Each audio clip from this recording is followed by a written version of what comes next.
आज हम बैसाख स्नान की कहानी सुनेंगे।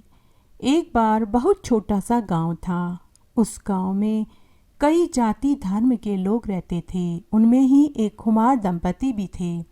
उनके पास एक गधा था। वे रोज गधे पर मिट्टी लाने के लिए गांव से बाहर पहाड़ी की तरफ जाते थे और गांव के अंत में जो टीले नुमा पर्वत थे जिन्हें खोदकर वे मिट्टी गधे पर लाद कर लाते थे और उस मिट्टी से वे मटकियां बनाकर बेचते थे। यही उनकी आजीविका का साधन था। तब एक दिन उस कुमार दंपति को उनके मित्र ने कहा कि अरे भाई, नदी के पार बहुत अच्छी चिकनी काली मिट्टी है, वहाँ से मिट्टी लाया करो। मैं तो वहीं से मिट्टी लाता हूँ जिससे बहुत सुंदर मजबूत मटकियाँ बनती है और जिसके भाव भी 2 गुने मिलते हैं। तब वह खुमार दंपति ने भी नदी पार से मिट्टी लाने का निश्चय किया। बैसाख का महीना चल रहा था। दोनों खुमार पति पत्नी अपने गधे को साथ लेकर सुबह के समय नदी पार करके गए और चिकनी काली मिट्टी लेकर वापस शाम के समय नदी पार करके गांव में आए। उस कुमार दंपति के शादी को कई बरस बीत गए थे, लेकिन उन्हें औलाद सुख नहीं मिला। पूरे बैसाख मास में उनका 2 बार स्नान होता था, एक बार सुबह के समय और एक बार शाम के समय। इस तरह पूरे बैसाख मास में कुमार पति पत्नी व गधे का बैसाख स्नान हो गया। इस तरह उनका समय बीतने लगा। 4-5 महीने बीतने के बाद कुमारन को गर्भ ठहर गया और उसे संतान सुख मिला।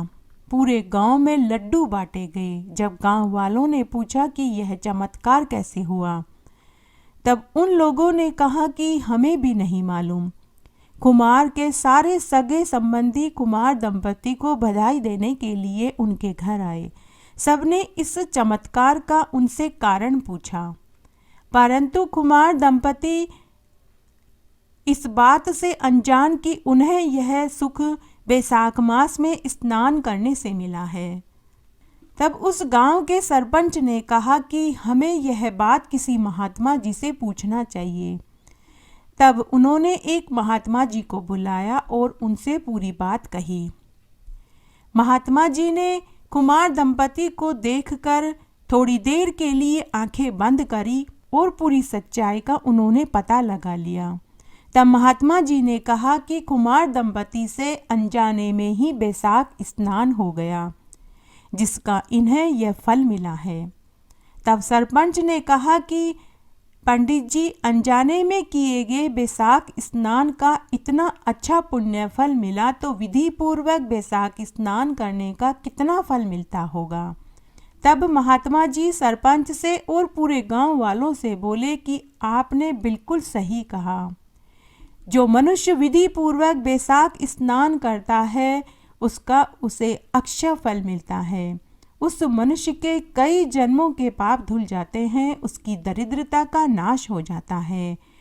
जो मनुष्य बैसाख स्नान करता है उस मनुष्य को सभी सुख प्राप्त होते हैं। निसंतानों को संतान सुख मिलता है, कुंवारों के ब्याह होते हैं और बुजुर्गों को बैकुंठ का वासा मिलता है। अभी पंडित जी ने अपनी बात खत्म ही करी थी कि तभी कुमार का गधा धरती पर गिर पड़ा और उसके प्राण पखेरु उड़ गए और उसने दिव्य देह धारण कर लिया। तभी देवदूत देव विमान लेकर वहां आए, जिसमें वह गधा दिव्य देह धारण करके देवदूतों के साथ विमान में बैठकर चला गया। तब कुमार दंपति पंडित जी से और गांव वालों से बोले कि हमारे साथ हमारे गधे ने भी बैसाख स्नान किया था, तो आज इसे भी बैसाख स्नान का फल मिला है।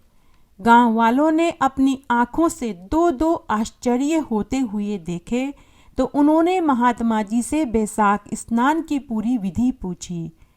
तब महात्मा जी ने पूरे गांव वालों को बैसाख स्नान का महात्म्य सुनाया और बैसाख स्नान में क्या दान करना चाहिए, कैसे व्रत करना चाहिए, यह भी बताया। तब सरपंच ने पूरे गांव में ये ढिंडोरा पिटवा दिया कि सभी बैसाख मास में स्नान करे, व्रत करे, दान करे, इसका फल अक्षय मिलता है।